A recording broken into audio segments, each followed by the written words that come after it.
welcome you to another live stream from our studios. With us here, two special guests. We have David Wood, and we also have the apostate prophet.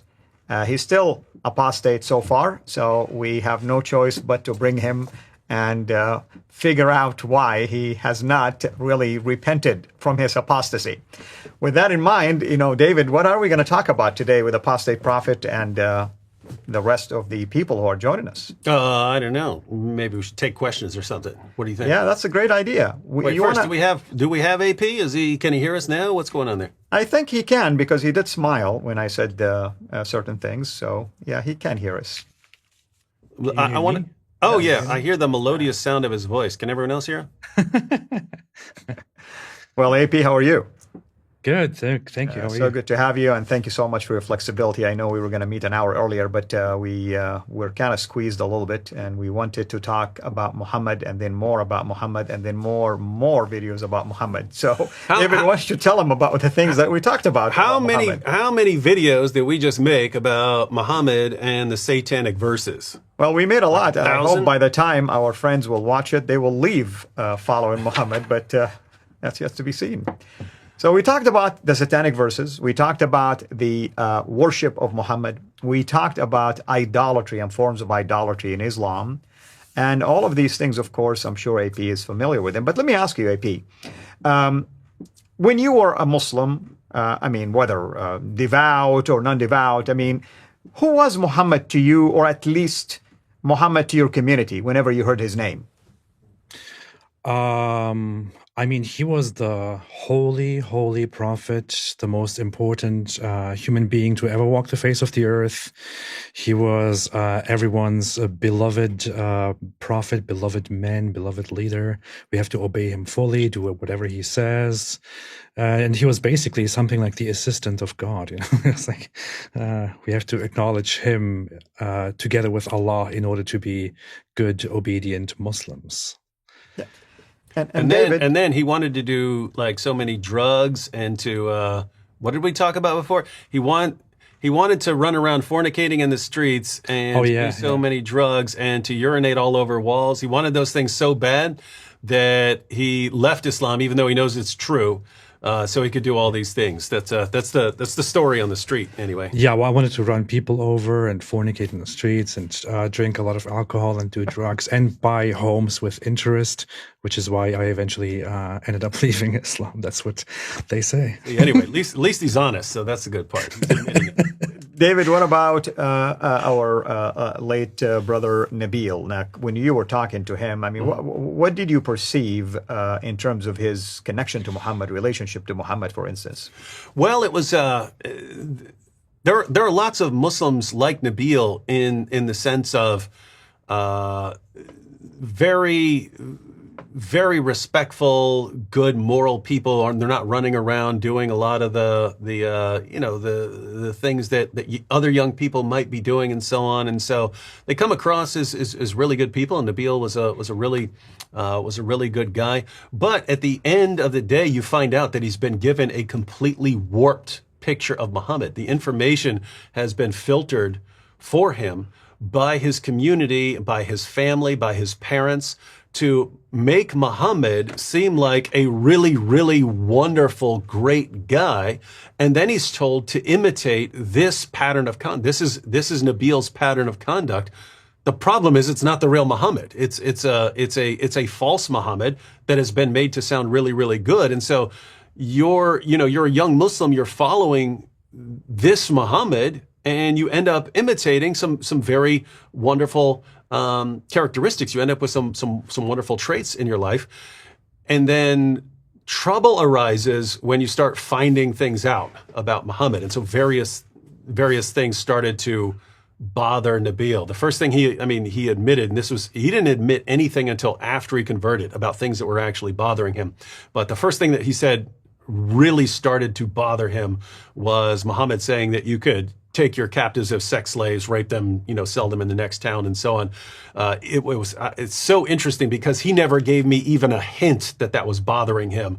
Later, after he left Islam, became a Christian, he told me it was just tearing him up inside. to read this about Muhammad. And I would agree. I mean, things that I was hearing, I never give the indication to people who were witnessing to me that it was bothersome to me. But later I confessed to them that it did. My wife, like I said, she heard about Muhammad's marriage to Aisha. She never indicated that it was bothersome to her, but it was actually eating her up. So what I'm saying is, Muslims are not going to really admit that, oops, that's wrong, and I agree with you. No, they're not going to tell you that, But it's good that, if the topic is appropriate to discuss, why not? Go ahead and discuss it.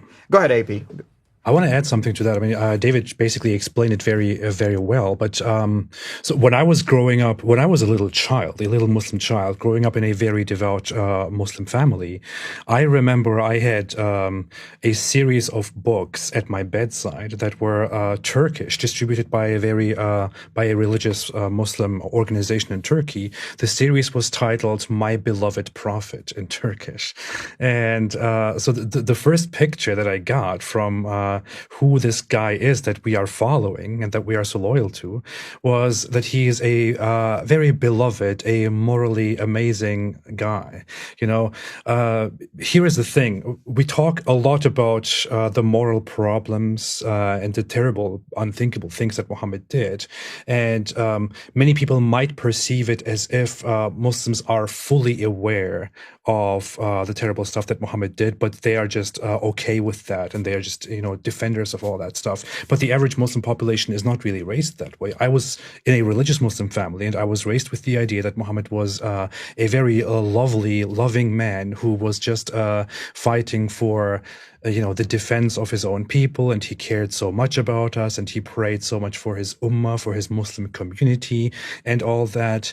And it is such a thing that Islam is taught to the current generation according to what the current generation of Muslims can handle. So we were not casually informed about, the all the terrible things that Muhammad did, and how old Aisha was, for example, when he married her, and how many wives he actually had, and the sex slavery and the mistreatment of people who were against him and who criticized him. I mean, we were told a few things, such as that concubines are allowed, and slaves are taken from the oppressors and all that, but we were never really given the true account of things. When you look at it from the outside, you realize, wait a minute, I was given an extremely distorted picture of who Muhammad really was. Yeah.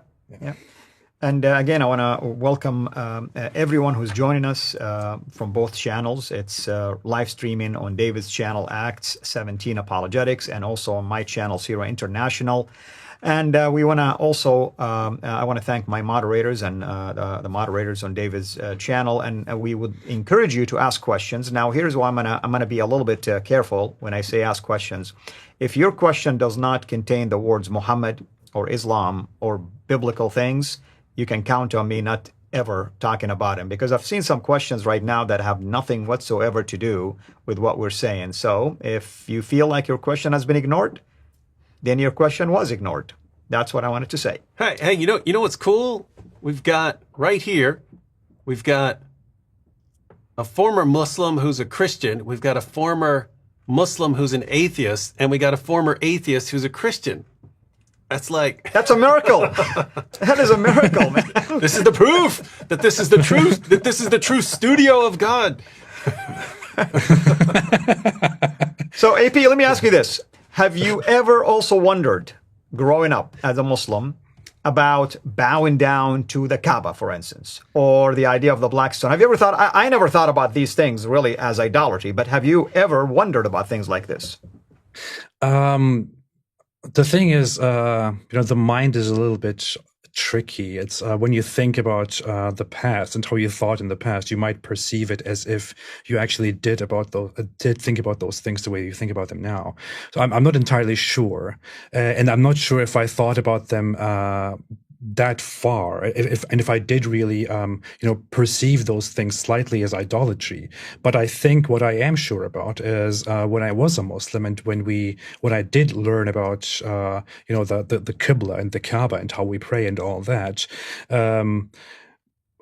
it did occasionally cross my mind a little bit that this is that there is something strange to this. But I think I never pushed myself far enough to question that, because I was simply given the idea.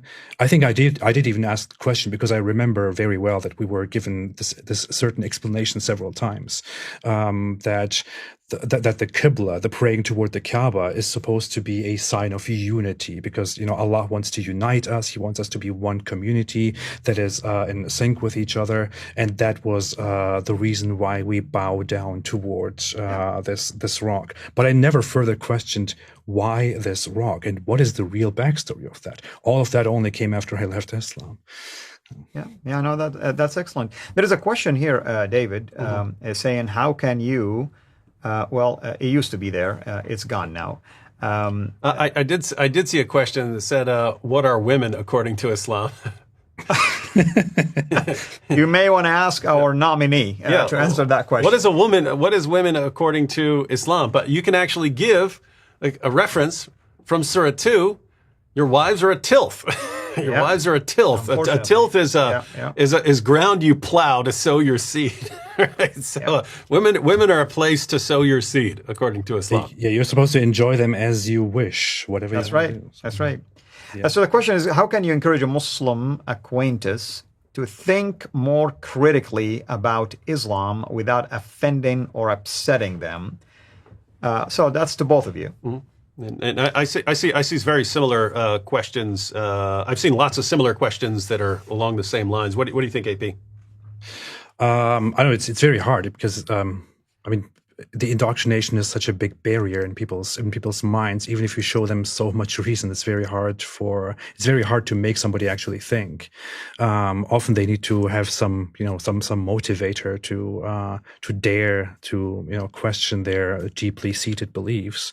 But I would say you could start with with analyzing the Quran and asking why you would trust Muhammad, and if there is any, even within the Islamic texts, for example, there is never any mention of Muhammad, of the people surrounding him witnessing, any of the revelations or the things that he does. The one thing that people will bring up is that the moon was split in two, and then you could ask them, how can you believe that the moon was actually split in two when it is simply absurd that in the 7th century nobody in the world witnessed such a thing? You can approach this from very different angles. It really depends on who we are talking about. Yeah, and I would add. Notice AP talks about asking Muslims some questions, and just keep in mind the difference, because one of the goals as far as getting Muslims to think about Islam and think critically about Muhammad is to get certain information into their heads that has not been provided to them, right? A lot of information that would cause them to doubt Muhammad has been kept from them. So you want to get that information across. But think about the difference here, right? If let's suppose that, you're a Muslim coworker of mine, or, we both go to the same school or something like that, and we start having a conversation. Imagine me saying, hey, did you know your prophet was a pedophile? He had sex with a 9-year-old girl. What sort of creepy pedophile is that? Notice there's not going to be a lot of critical thinking there, right? Like defensive walls are going to tend to go. I know I talk like that in my videos. That's not the same way I would talk if I were just in a conversation one-on-one with a Muslim. But given some time, I would want to get that information across. So compare that. Hey, your prophet's a pedophile, where defensive walls are going to go up. The person is not going to be thinking critically. The person is going to be thinking about how to blast away at you in return, or how to get away from you as quickly as possible. Notice the difference between that and, on the other hand, me saying, hey, I was watching a video by, some wacko who calls himself the Apostate Prophet on YouTube. And he said that Muhammad had sex with a 9-year-old girl, that this was one of Muhammad's wives, and he was criticizing it and so on. But he's an atheist, so I would like to hear your perspective as a Muslim on this. So could you go ahead? Would you be willing to look into that and then to give me your perspective on this issue, so I have, a Muslim perspective and the perspective of this atheist? Notice you're not attacking there. You're asking someone for a Muslim perspective on the same issue, you are much, much, much more likely, I would say, to get a Muslim to start thinking critically about Muhammad doing that, because now it's going to be thinking, okay, well, I have to defend my prophet to someone who's asking for information because I have to refute the apostate prophet and show the truth about Muhammad. So that's someone who might do a little bit of studying on how he could actually defend Muhammad. But in the process, he's going to learn more information. And then as the Muslim comes back and gives his response, you'll be inclined to just, no, that's stupid. No, that's not a good response. Give a little bit of leeway. You can raise some issues with what he has said. You can also just, thank him. Thank you for giving me your perspective on this. And would you mind if I had any further questions that I could ask you? Could I come back and ask you more questions? And then come back with something else, or come back with another point about Aisha and so on. And over time, since now the person is interacting with you and not just mad at you and doesn't ever want to talk to you again, you'll get a lot more information into the Muslim. And because he's actually trying to wrestle with the issue so that he can explain things to you, he ends up thinking a little critically in the process. No, hold on a minute, David. What if the person questioned raises this amazing objection, this very well-informed objection, and says, but what about all the English kings who also married, little children? Or well, then you're just refuted. It's game over. It's ball game. I really like this setup, by the way. It looks like here it looks like I'm watching over you too. So. Yeah, that's cool. Yeah, that's great. Actually, I'm judging you. Yeah. So I saw a question. I cannot remember now which one it is, to be honest. Yes, this is the one. Saying, is it easy to change moderate Muslims into radical? That's the first part. And can living in the West make Muslims to have better moral, which may be against radical ideology? Let me take a stab at this, and then I'll have both of you address it. Can you change a moderate Muslim to a radical? Absolutely. Make him religious and have him read the Quran and the Seerah and what Muhammad taught, and you got yourself a devout Muslim who will become radical. I've been through it myself. I lived it. And I can tell you that you wouldn't think twice about the fact that you're radical. You would think you're fundamentalist in a way that you are following the truth, following Islam. As far as can the West and living in the West change your morality as a Muslim, I am really not aware of that. I mean, in fact, Muslims and the Muslim communities will attack Muslims who become westernized, and they actually use that against you. But can Islam westernize its ideology? And the answer is yes. It can sound to you like a westernized ideology or westernized approach or Christianized approach, beginning to use arguments that as if it sound like Westerners talking or Christians talking, but in fact, you try to water down any behaviors or anything that may make Islam look awful. What do you say, David and AP? Yeah, I mean, it's going to depend on the person. It's not like you could just radicalize anyone. And I made a video about this a long time ago called the Jihad Triangle, and I point out that getting an actual jihadi isn't just one factor. It's a combination of factors. So someone might not be radical for multiple reasons, right? He could just not know that Islam teaches.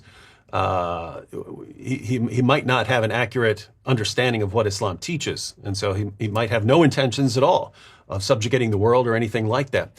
Or he might have a personality that's just going to reinterpret anything because he doesn't want to believe that Islam. So you could put it right in front of his face, what his prophet said, and he still would just reinterpret it. So, there could be different kinds of reasons for why someone doesn't want to subjugate the world in the name of Allah. The problem is, some of those reasons you can overcome when the time comes, right? In other words, if the number of Muslims in a population reaches a certain critical mass, then if you're not joining them, if you're not part, they're coming after you too, right? They're gonna come after you, harass you, attack you as well. In other words, when a group like ISIS takes over, you're going to have to get on board, even if you were moderate before, or you're in trouble too.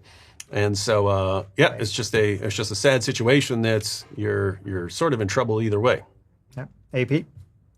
I think you both said a lot here, and it's all appreciated. I just want to add a few things. I made a video about this before. There is actually a TV series, a Swedish one, which is called Caliphate, and you can even find it on Netflix. Why am I giving a Netflix suggestion? Well, the show is a Swedish show that is very well informed, and it gives people a perspective to understand why why regular people who are not even religious become radicalized and join terrorist organizations, for example. And what they also accurately depict there, and which is something that we don't often talk about, which is a context that needs to be addressed, is that it is not just the learning of religious texts and scriptures that makes people radical. It is also there are also many different factors, such as Muslims, for example, live often as this one unit, one nation, and they learn that they are supposed to stand with each other, stay loyal to each other, that the others are simply different, the others can't be trusted, they are friends of one another, and so on. And if certain Muslims are not very religious, they don't follow their religion properly, in fact, if they are sinners, then it can happen that these sinning people who are aware that they are Muslims, that they have obligations, but they don't follow these obligations properly, these people can be subjected to approaches from religious people to do something for their religion, and they can be guilted into into doing more for their religion and becoming radical. This for them is an easy way out of their sinning, lacking, apathetic Muslim identity. So this is for them an easy way to do something for their religion. And since Islam has this whole thing, since Islam has this whole system of we are together against the others, it's very likely that people who feel like they are not good enough Muslims take such a way out and become radicalized. That is very common. It happens very commonly among people who join Islamic terrorist organizations, for example. Can Muslims adopt better morals in the West? Ayaan Hirsi Ali, for example, said that she actually thinks that Muslims coming to the West does more harm to Islam than people think, because those Muslims who come to the West are humans like all of us, and they see that life is better over here. They adopt different values, which result in a gap between them and Islam. This changes Islam naturally and is actually good for the downfall of Islam. So I would definitely agree with her on that. Sure. Anything else you want to add, David? So David, there's a question, even though it's on my channel, it's for you probably. When will you guys make a new series of Islamic videos, Boom Boom, Fake Islamic History? Is that on the horizon? Fake Islamic history? No, I don't know. I'd have to think about it. We still have a lot of Boom Boom Room episodes to make. Yeah, and I think they're talking about the historical criticism that we've been doing lately, like Jay Smith, myself, other people. And, we have to be careful, by the way. I mean, and Jay knows and others know, it's always good to uncover and unearth these research data that has been hidden, basically either in books or articles. Not a whole lot of Muslim knew that there is questions about the Qibla, for instance, or questions about Mecca and when Mecca emerged and the history of Islam, and a question about the standard narrative and so on and so forth. But we also, it's always good to point these things out, meaning there is contradictions between what we know about Islam versus what the data support. I always like to err on the side of caution. What if tomorrow we discover something that could actually prove to us anything relevant to the standard Islamic narrative? So we have to leave the door also open for that. I'm not against, of course, exposing the fact that there are some contradictions, and it is, of course, on the Muslims to try to go and investigate things like, for instance, how do we know that Muhammad was born in 570? How do we know that Islam started in 610 AD? How do we know that he died in 632? How do we know that the Qibla initially was toward Jerusalem and then later was towards Mecca? And the list can go on and on and on. I mean, we rely on Islamic sources that were written at a later time. There is a lack of eyewitness accounts. But this is just the direction I like to take myself. AP, any thoughts on this? No, nothing further to add. Okay. Endorsed. Yeah, endorsed. David, are you endorsing it too? No. Yeah. Of course, David would. He cannot endorse anything. Endorse my own stuff. That's it. No, really, seriously, you did a debate. I know it's a friendly debate with Jay about the existence of Muhammad. Tell us why, for instance, I mean, just reiterate to people why you take the position that, no, Muhammad did exist. At the end of the day, I just really believe it's too much. It's too much stuff, right? The story, the idea that Muhammad was invented later, right? So if you want to say that he's invented some later time, during the time of some ruler, and they invent this story about Muhammad, the number of problems that they invent, and not just the number of problems they invent, but the number of sources about these problems they invent. So notice, if, and this is an example I give, but if you're saying that the story of Muhammad is just invented at this point, well, guess what? There never was any satanic verses. They never happened, right? When you line up the stories about the satanic verses, you clearly see from the earliest until the latest that they water it down and water it down and water it down and water it down and water it down. So at first, Satan actually puts it in Muhammad's mouth. Muhammad speaks it. Later sources, it's just Satan speaks it and imitates Muhammad's voice to make it sound. Still later, suddenly the story is taken out and the pagans are bowing down in honor of the revelation, but they don't even say what the revelation is, right? It slowly gets watered down. But guess what? None of that ever happened. Nothing there. So you're saying that someone invents the story about Muhammad delivering and invents the story about it being watered down and invents another story about it being watered down and why are you inventing any of that? If you're coming up with an entire history of how this thing got watered down, then it must be embarrassing at the time you're inventing the story. Well, why in the name of common sense are you inventing the story? Why are you inventing 50 different sources on this story that you're made up? And notice that's just the example of the satanic verses. You go through the various hadith collections and so on. There's so many stories just piled upon just massively mounted up. And then you look and it's not just Muhammad, it's the supporting cast, it's the wives, it's the next generation. And so they've got you got Abu Bakr and he has kids and then they have kids and they keep records of all these people and what they did and so on.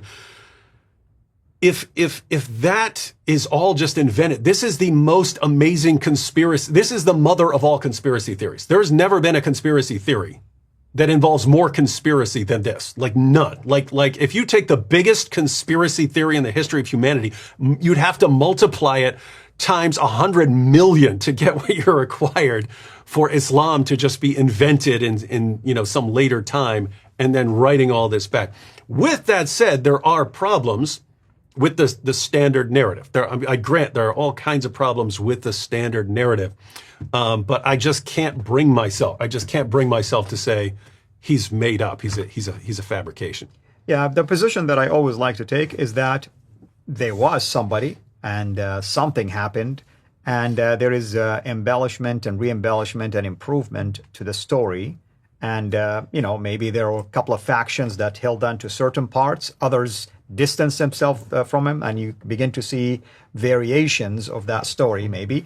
But you're right, at a later time you begin to see these improvements taking place. For instance, if you look at the tafsir, the commentaries, you'll see that the earlier commentators relied more heavily on opinions, and you get to the 7th, 8th century of Islam and you begin to see they reinforce opinions now by alleged hadiths, alleged sayings of Muhammad. In other words, they kind of like figured out the weaknesses and they began to plug those holes, if you wish, holes in that narrative. AP? Let me just add one more thing. I just wanted to add, I want to point this out, because I know two guys, both Jay Smith and Robert Spencer, who deal with this issue. I just wanted to clarify, even though I believe Muhammad existed, and I can't imagine a scenario where I would not believe that anymore, just because of the sheer volume of the information and just how much it would boggle my mind to think that they just made up all of this stuff.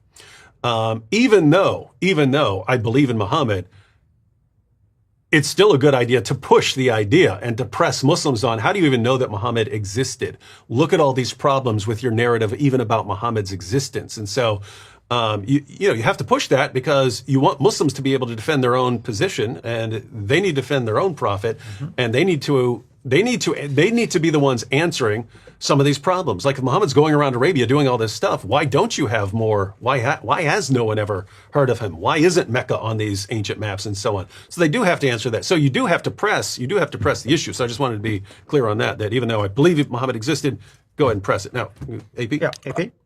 I think David makes some great points. I want to add to that a few things. If you ask me, I would say I'm not an expert in the field. I don't concern myself too much with the historicity of Muhammad. But I mean, when you think about it, it is almost, I would say it is almost impossible that Muhammad did not exist. And we have little to no reason to assume that he didn't exist or to conclude that he didn't exist. There's simply too much going on.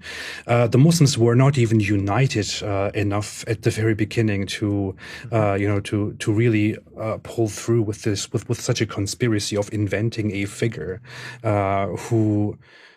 I mean, the earliest sources that we have about Muhammad, the external sources, non-Muslim sources, come from the 630s AD, which is just after Muhammad's death, and only at that time the Muslims were already too divided internally. They became more divided within those same generations that must have witnessed Muhammad over those decades. It is simply inconceivable to me that despite all those divisions, these people would somehow cling to a made-up figure or a made-up myth of a figure called Muhammad and actually go through with that without ever questioning it. We have too many sources that lead back to Muhammad. We have remnants of certain writings, certain documents that are said to have been written in the time of Muhammad. Certain companions left these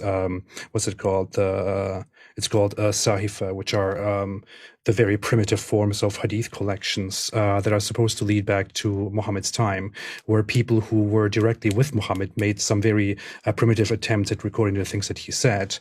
I don't know, it's just, I mean, we have a lot of historical figures that we say they existed, and we have much less evidence for their existence than we have for Muhammad. So by historical standards, looking also at the historical consensus on the historicity of Muhammad, I don't think we have any reason to conclude that Muhammad didn't exist. That said, I also don't really concern myself with that issue very much. I focused more on whether Muhammad existed or not. We have a Muhammad, a historical, a central figure within the Islamic religion, and that central figure, based on the claims of Islam itself, did and said a few things, and those things are problematic, and we need to address those. The historicity is very much a secondary issue, I would say. Yeah, thank you. There is a question here from Happy Camper. Thank you for your super chat, by the way. The question is, do you think scholars will attempt to change Islam over the next decade to mitigate damages, apostasy, so on and so forth? As for an example, the questioner is saying the suggestion to remove some hadith, like for instance, the government of Turkey made that suggestion. The idea that the Crown Prince of Saudi also alluded to something like that. So I'm gonna start, and I'll let you guys answer also. Yeah, they may attempt, sure. I mean, I'm sure some scholars will attempt to try to either clarify things, try to fix things, plug some of the holes, maybe even water down some of these things in the hadith or in the seerah, whatever the case might be. But we're living in a digital age where it will be impossible for anyone to hide everything, because someone has a copy of it. Someone have kept it somewhere, and someone going to come back later in the future and show that what you're saying contradicts what I have. For instance, you look at examples, just in history alone, when it comes to the history of the Quran itself. While we are told that the Quran is perfectly preserved, we have evidence today that there are Quranic manuscripts that have corrections in them. The idea that Uthman burned all competing copies, well, we know that that's not true, even from Islamic own sources, because we have someone by the name of Ibn Mujahid 300 years later, after the time of Uthman, still had to deal with variant text reading. So what I'm saying is, it will be impossible to just change history just because you decided that you want to do that. Are they going to attempt to do some cleanup work? Sure. Clean up at aisle 7, I'm sure they're going to do something like that. So, yeah, I want to give a very quick response to this. Yeah, I'm just going to give a quick response too. And no, David, you need to wait. First, I respond. Yeah, AP first. You let the atheists last, all right? Christians first, atheists last, all right? No, I would just add very quickly that I think you'll have both reactions, right? Because Muslims are seeing apostates leave, people leaving Islam, and you can have two basic reactions. One, we need to fix Islam so that people aren't as bothered by it and they don't leave. But the other reaction is we're not being devout enough and we're compromising, and that's why people are leaving Islam. Because you do have like Daniel Hakikachu and people like that and his followers who are, no, we need to state exactly what Islam teaches and not be ashamed of it, and that's the way forward. So I think you're gonna have both reactions. Yeah, AP, you get the rest of the day to take over. Yeah, go ahead and embarrass. Oh, fantastic. I see David lost some weight. He's really trying, I guess. I don't know. Aside from that, he hasn't been eating anything. Trust me on that. I know. I understand. Well, see, now he Now I lost track of my thoughts. It's about whether scholars are gonna tweak. Oh yeah. So what I wanted to say in response to the question is, what do you mean by attempt? I mean, Muslim scholars have been doing that forever. Mm-hmm. They have been trying to change Islam and trying to rewrite the sources of Islam from the very beginning. The problem with that is, I said this before, you can't change Islam. It's just a very futile attempt. The Quran is there. You either have that Quran as an authentic source or you don't. If you prove at some point the Quran had additions or modifications and Muslims come to accept that as a fact, then Islam is done with. It's over. There is no, you can't possibly get out of that. You can't change that because that is the fundamental claim that Islam relies upon, that the Quran is the perfect word of Allah that was delivered and perfectly preserved verbatim as it is. If you discover and agree that there were changes made, then Islam is done. It's over. When it comes to the hadith, there are already attempts. There have been attempts forever to say, well, this hadith is actually not entirely correct. This one is not true. Muhammad also said this and that. There is already a huge disagreement on that within the Islamic community today, as has been the case forever. But we have a concept called mutawatir hadith in Islam. I'm sorry, I said this would be a short response, but apparently it's not. That was a lie. No, I told you to take forever. We have a concept called mutawatir hadith, which are by Islamic standards hadith that are agreed upon to be authentic, because it is inconceivable that so many people came together and invented this hadith. That is a definition by Islamic standards. And those hadith already contain too many problematic things, be it historicity, theology, the scripture, the morals, and all that. So attempts will be made, but it will never be successful. It will only end up breaking Islam apart. Agreed.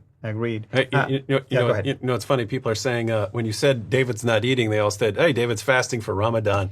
I just wanted to be clear, guys. If I were fasting for Ramadan, I would be gaining massive amounts of weight. That's true. That's what happens in Ramadan. You gorge yourself at night, and you gorge yourself right before dawn, and then you gain weight throughout the month of Ramadan for your fasting. Yep, that's why I just say change the name to the Feast of Ramadan, and I have no problem. I have no problem. Look at me, I gained a lot of weight. That's because of my Ramadan. Yeah, it's fasting. Yeah, AP's feasting for Ramadan. Yeah, I'm starting early. Yeah. That's awesome. Well, Ra, thank you so much for your super chat. By the way, Ra, we agree with you that chapter 17 of the Quran has a problem when Muhammad claimed that there is a masjid, known as the Masjid al-Aqsa. We know that. I mean, it's just... And so just to be clear, earlier when I'm saying that I believe Muhammad existed, I also believe there's a lot of fabrication. There's lots of fabrication and tweaking sources and so on. But yeah, so yeah, that is a problem.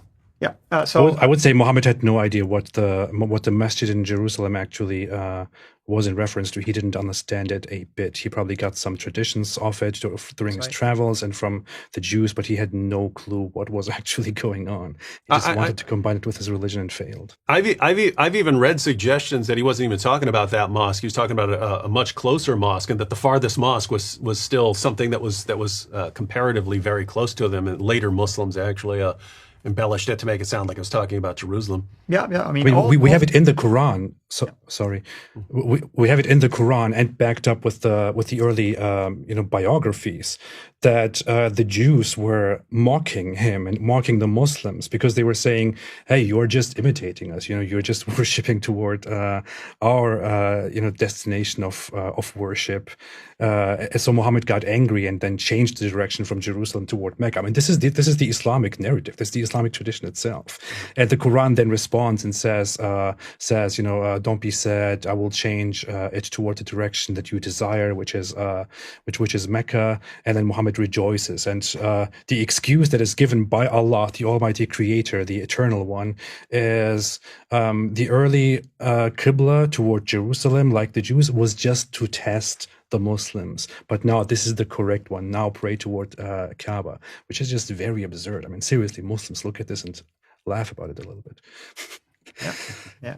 Well, we had a comment. I mean, even though I'm not really so sure why our friend here is asking that question. Like the question is like, why do Muslims not know that their arguments have been dealt with 1,000 years ago in the church councils?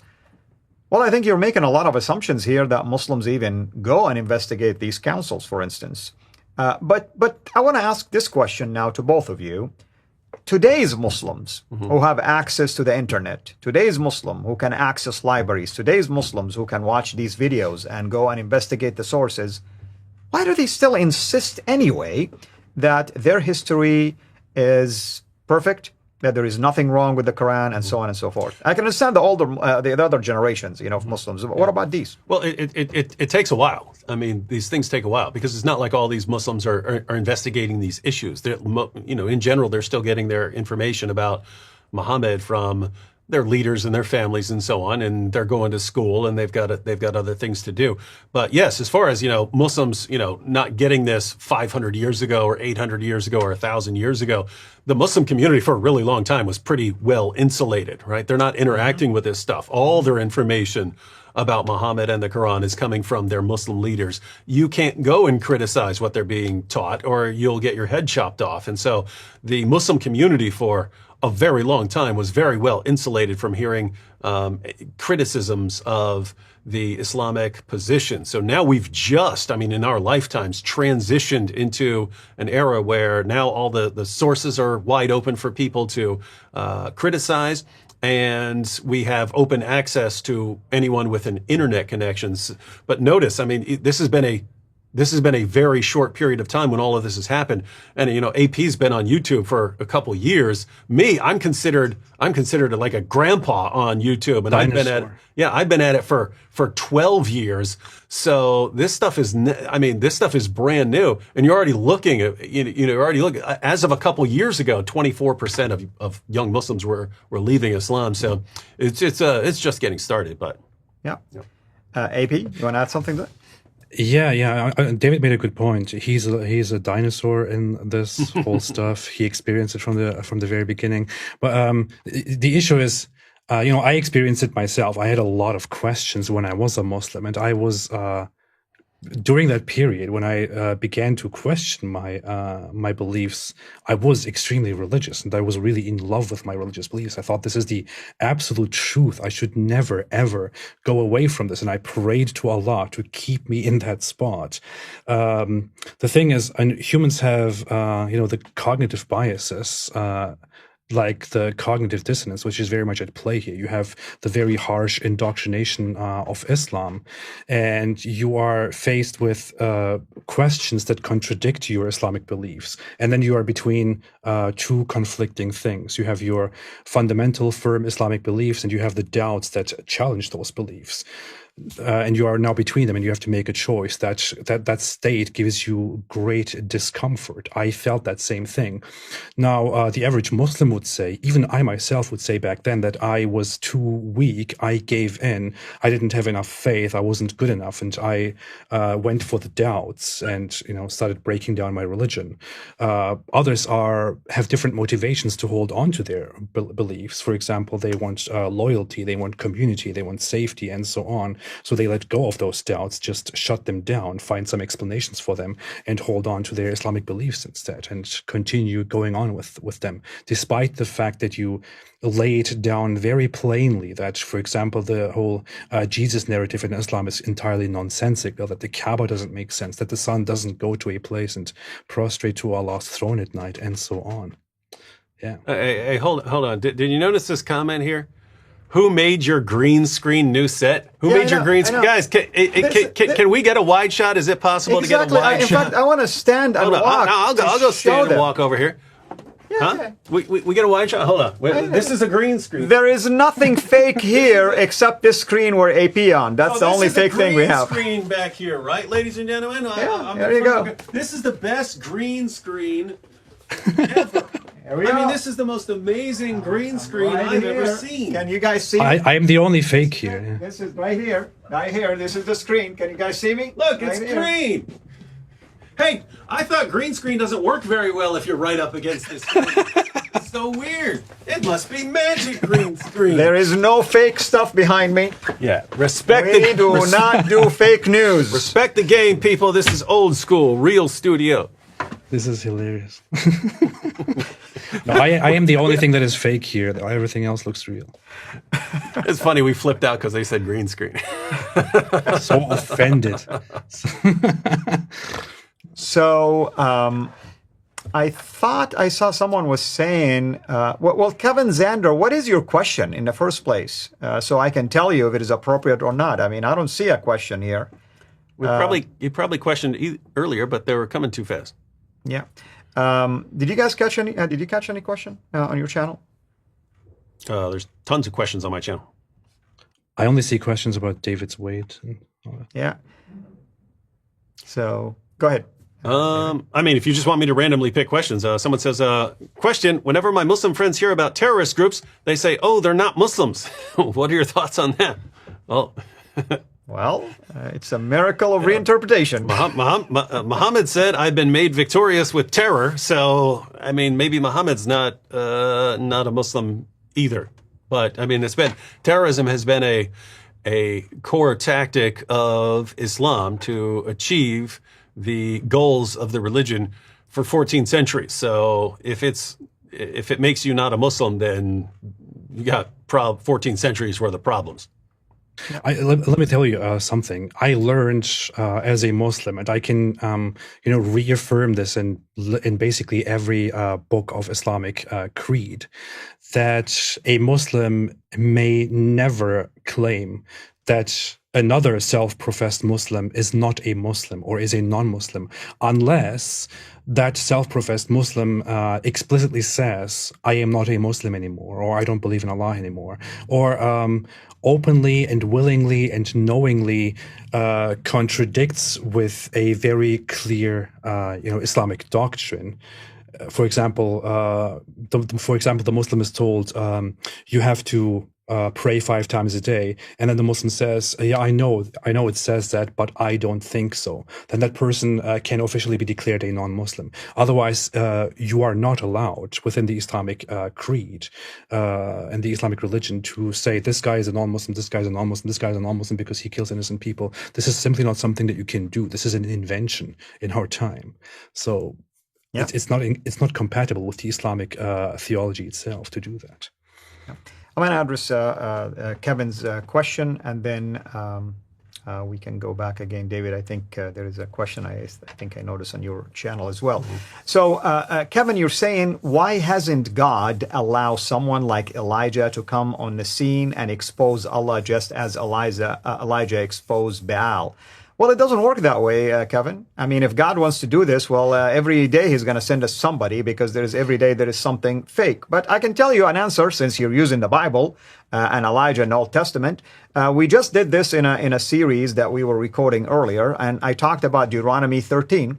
Look what Deuteronomy 13 says, starting from verse 1. If a prophet or a dreamer of dreams arises among you and gives you a sign or a wonder, and the sign or wonder that he tells you comes to pass, and if he says, let us go after other gods, which you have not known, and let us serve them, you shall not listen to the words of that prophet or that dreamer of dreams. Notice what the reason is. For the Lord your God is testing you. Okay? So we know that God is testing us based on what? Based on the truth that he has revealed to us already. Jesus says, false prophets and false messiahs will arise and deceive, even if possible, the elect. Notice what Jesus is saying? So we have the truth already. I don't need God to send me another prophet to be able to figure that out. He already sent me Jesus, and it's done. That's it. And we have the Bible, we have the Word of God, and that's what I would use to test basically what is false and what is not false. David? We're good. No? You refrain from that? AP? Would you like to use the Bible all the time, AP? So go ahead and give us an answer. I agree. There you go. Thank you. So there's a question on your channel here. What's that? Did Muhammad think... Did Muhammad think Dul Qarnayn was a Muslim? Yes. Yeah, he did. Of course. He was a rightly guided guy who was doing a lot of amazing things given to him with the power of Allah. And it just happens to be so that Dhul Qarnayn also is oddly similar to Alexander the Great and legends about him, but that's just a coincidence. Yeah, so that's the real issue, right? I mean, the Quran indisputably portrays him as a Muslim, and all of the events that are described in the narrative about Dhul Qarnayn just happen to parallel all these things about Alexander the Great. But we know Alexander the Great was as pagan as you could possibly be. So Muslims say it's not talking about Alexander the Great, it's someone else. And all the events just happen to line up with Alexander the Great, and not actually line up with things Alexander the Great actually did. They line up with what are called the Alexander romances, these fictional stories about Alexander. And so it's just coincidence. And then we ask, okay, well, if it's not Alexander, who is it? And show us how this person did all these things, like finding this place where the sun set. Which, by the way, Alexander did in the Alexander romances. That's another parallel. Yeah. Yeah. Who else found the place where the sun sets? Right? It was Alexander, but if it's not Alexander, then who else? That is true, man. Well, I don't see any questions so far related to what we're talking about. AP, tell us anything new you're working on. Any videos people should expect? Definitely. I just wanted to address a very quick question here that I missed. Somebody asked, Al-Fadi and AP, have either of you investigated why Imam Abu Hanifa was imprisoned by the Abbasid Caliph for 14 years? He died in prison. He was a scholar from Umayyad era. So how does this relate? Well, okay, I don't know if we actually want to go into this. This is very off topic and lengthy. But yeah, Imam Abu Hanifa was one of the greatest Islamic scholars, the founder of the first school of Islamic jurisprudence, the Hanafi school.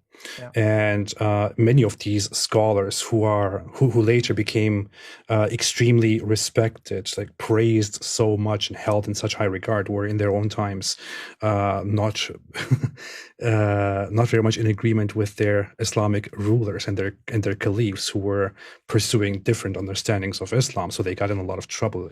Imam Abu Hanifa and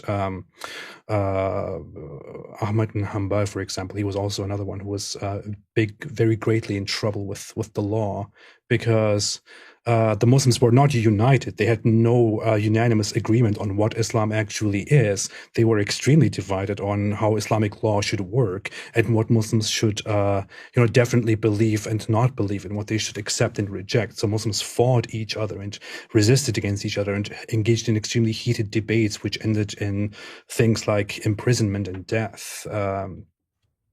But yeah, that's just a backstory of Islam that many people are not aware of nowadays. That's right. But if anyone wants to add anything to that, No. I mean, I think you did good. If you want to add even more, go ahead. No, I'm fine.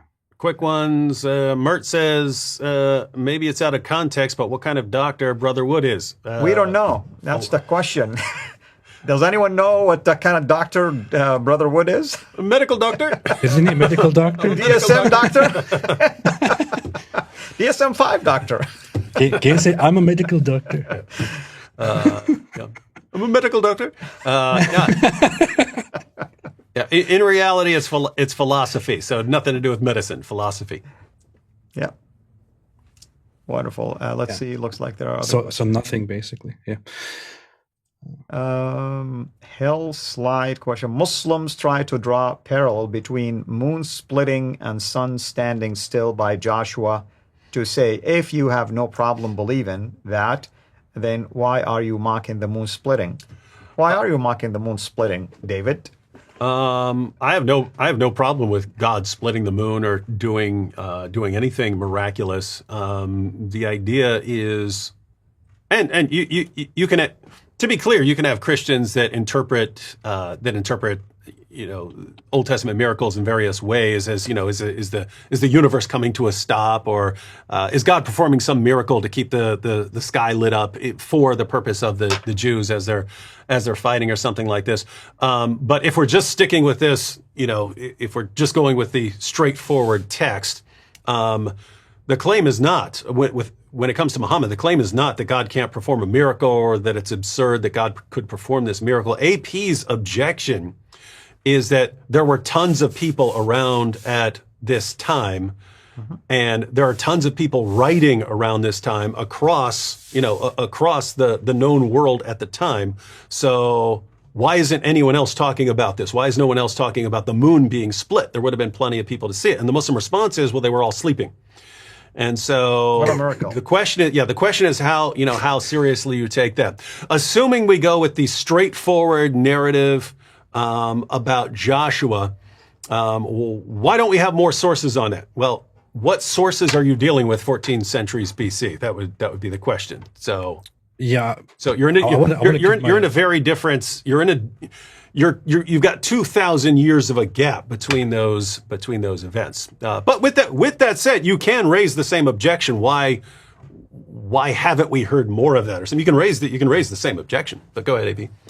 Yeah. So I want to give my non-religious approach to that, and just say it's not really, the two things are not equivalent. As David said, I too don't have a problem with the claim that God could split the moon in two, or Allah could split the moon in two. That's a claim of something supernatural happening. I'm not going to try and dispute that. Just the way that I'm not going to try and dispute the idea of the sea being opened and split in two, or of trees and the sun prostrating at night and all that. These are supernatural claims of supernatural things that I'm not here to dispute or say anything about. The idea with the moon splitting in two is that it supposedly happened in the 7th century, that the moon at night was split in two and stood there, and people could clearly observe this. If it's true that this happened, then we would definitely find external sources about that from around the world. We had a lot of mythologies in the 7th century that held the moon in very high regard. People had moon gods. Anything regarding the moon would be extremely important for them. We had advanced people who would observe the moon and the sky day and night. We had people who were standing guard in Western kingdoms and realms. This is not something that would just go unnoticed. People wouldn't be like, who cares? It's just the moon. In comparison to that, what you're talking about in the Bible is something we don't even know exactly when that would happen, but the estimate is I guess, 1,300, 400, 500 BC. It's a time that is incomparable. And I would say what is exactly happening there is vaguely described and not similar to what the Islamic claim is. I'll just draw another comparison. Another thing is the intent of sort of bringing forward the miracle. So in Islam, you say, why are you talking about the splitting of the moon? This is supposed to be something that's confirming that Muhammad's a prophet for us, right? Like, because according to the Quran, it really looks like Muhammad didn't perform any miracles except for bringing the Quran. And then we point out, wait a minute, according to the Quran, Muhammad couldn't perform miracles except bringing the Quran. The response is, but he split the moon. And then the question, what exactly do you mean by he split the moon? Because if a Muslim said, Muhammad performed something and it appeared to them that way for some supernatural sign to the people who are watching right there, that would be one thing. But Muslims are actually claiming that the moon was split in two and that it was this miracle. But this is the miracle that's supposed to refute the claim that Muhammad couldn't perform miracles. And so it's actually being put forward as something where we're supposed to test what the evidence is for it. And the evidence is really, really, really shaky because it's not even clear that the Quran is claiming that Muhammad did anything with the moon. There are even interpretations. You can read one in the commentary of the UTOL translation of the Quran, where he puts commentary saying one of the interpretations of this is it's talking about a sign of the end times. It's not even talking about something Muhammad did because it doesn't say Muhammad went out and split the moon. It just says the moon is split in two. It's later Muslim sources from much later that say, Muhammad split the moon. And so you're talking about Muhammad splitting the moon, and it doesn't look like that's what the Quran is saying. And it's much later, and it's written at a time when Muslims are constantly being challenged by Christians and Jews. Hey, if you're saying Muhammad's a prophet, tell us what miracles he did. And all of a sudden they start getting these miracles when their earliest source, the Quran, says he didn't perform any. That looks like something we need to be very, very, very critical about. Whereas, if you're talking about Christianity, the resurrection is the miracle that's put forward as here's something you should be investigating. If you want to know, you should believe in Jesus. And so, sort of different stories entirely. Yeah. True. I see a lot of questions, but I want to just address one topic because we're getting ready to wrap up to head to the airport, by the way, folks. So I just want to ask both of you about the sheikh and the claim that he was stabbed, basically. I mean, I saw something yesterday. I just want to be careful. Was he stabbed? And do we know anything about this stabbing? We will be going live to discuss that tomorrow because as soon as I landed here, I start getting, David, you have not responded. You have not condemned this stuff. I was like, what the heck are you talking about? I know nothing about it. It's always interesting when people condemn you for not condemning something that you had no clue happened, right? It's like, why haven't you condemned this? No idea. I had no idea that it happened. But anyway, we've been here recording nonstop. And so I haven't looked into it. I've seen, I think he was definitely stabbed just based on the comments and so on. But I've also seen things saying that it was a road rage incident. Like he got into an argument with someone while driving or something like that. And then I think I saw, again, this is why I would not want to even talk about it because I haven't looked into it. But supposedly he punched a guy and the guy stabbed him. And then somehow I guess we're getting David Wood and the Apostate Prophet are getting blamed for the road rage incident. If it was a road rage incident, that's why we need to look into it. Because it's also possible that, based on what I know, that the guy said, and here's what I'm doing to you in the name of the Apostate Prophet. But I have no idea, and that's why I have not commented on it. Right. I have seen that there is a video of the guy actually saying pretty messed up things to him about him being a Muslim. And well, that is and about his videos. So insofar, that's relative. So that's not normal. If that's the case, then definitely, we certainly, I can. But it could also be true that David is responsible for the stabbing. That could also be true. But we will discuss that tomorrow. We actually have a live stream set up where we will be reacting to that, David Wood and I, tomorrow. So we can extensively talk about that once we learn more. So the idea is we will look into it before tomorrow, and then after we've looked into it, then we will comment and we will condemn where condemnation is due. And if someone is stabbing our friend, well, whatever you're stabbing, Uthman ibn Farouk for, then we would condemn you for using violence. But I mean, especially if you're just doing it, not some nut job in a road rage incident, but actually, hey, I'm targeting him because of his videos or something like that. Guess what? None of us want people getting stabbed over videos here. That is true, and no, I mean it's absolutely wrong. Even if we disagree with his views, that doesn't give anyone the right to go and just stab somebody just because you don't like what. No, it's the United States of America, man. And that's why he's here, and that's why he has the right to express his views and everything. So I have a comment. Thank you, Ragain. You're saying, isn't Islam a polytheistic, basically, as they must pray to the black stone and run between two hells? Yeah, absolutely. I mean, everything. We did talk about this today also. We did a video, I think, on that. And yes, everything about the rituals of Islam has either a shade of polytheism in it or was adapted from a polytheistic culture, and then it was Islamicized, if you wish. AP, you want to add to this? Same. I mean, there are many aspects of Islam that are based on pre-Islamic polytheism. I'm actually working on a video where I want to talk about all the pagan aspects of Islam. I'm not sure when I'm going to publish that, probably within the next few days. But there are a lot. I mean, the Kaaba, the Black Stone, the Hajj ritual, just too many things. Yeah. Well, we have at least a couple of minutes left, folks. Anything else you want to add, David? I would just agree. Really, really pagan. Yeah.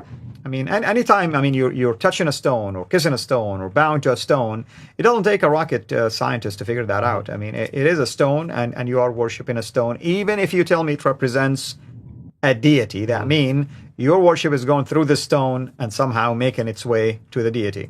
And matter of fact, everyone be sure to subscribe to Fadi's channel, because we just made videos discussing some of this. And an example is the story of the satanic verses, where the ALLthat, and Manat were these like bird goddesses who would carry your prayers to Allah. And then, of course, every Muslim would recognize that as a bunch of pagan nonsense. But then Muhammad tells his followers that chapters of the Quran are going to appear and intercede for Muslims as flocks of birds. So notice, it is completely a replacement paganism, right? It's, hey, you guys like the ideas of these birdies carrying your prayers to Allah and interceding for you. But yeah, it can't be other goddesses. We'll just make it the Quran. So now chapters of the Quran are taking the function of ALLthat, and Manat. But you ask Muslims, hey, was it paganism when it was ALLthat, and Manat interceding for you as these birds? Yes, that was paganism. Okay, when it's Surat Al-Fatiha and when it's Surat Al-Imran and Surat Al-Baqarah, being these birds who are interceding for you, is that paganism? Flocks of birds. Is that, flocks of birds interceding for you. Is that paganism? No, it's pure Islamic monotheism. Just pure Islamic monotheism. You can, in Islam, you could just take anything, any pagan practice in the history of humanity, and just say, we're now saying it's pure monotheism, and it'll suddenly become pure monotheism. I mean, the black stone will testify on the day of judgment. You greet it when you go to Mecca. You love it, you kiss it, and on the day of judgment, it will rise and will testify and say, "Hey, this guy, greeted me." So, well, I hope the darn thing will remember how many times I kissed it.